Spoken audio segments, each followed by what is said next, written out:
पुण्यामध्ये नशेसाठी औषधांचा वापर होतोय। 2 तरुणांना अटक करण्यात आली आहे। हडपसर भागामध्ये पुणे पोलिसांनी कारवाई केली आहे। योगेश राऊत आणि निसार चांद शेखला अटक केली आहे। पुणे पोलिसांनी तरुणांना नशा येणारी औषधांची विक्री केल्याप्रकरणात 2 तरुणांना अटक केली आहे। योगेश राऊत आणि निसार चांद शेख अशी अटक करण्यात आलेली आहे। या तरुणांची नावे आहेत। नशेसाठी औषधांचा वापर होत असल्याची माहिती मिळाल्यानंतर पोलिसांनी सापळा रचला आणि या दोघांना ताब्यात घेतले।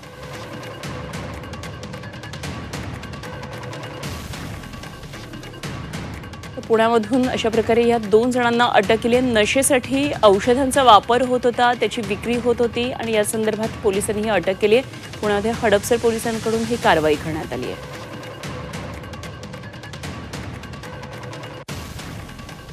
2 तरुणांना अटक केली। हडपसर भागामध्ये पुणे पोलिसांनी ही कारवाई केली आणि योगेश राऊत आणि निसार चांद शेख या दोघांना अटक करण्यात आली आहे।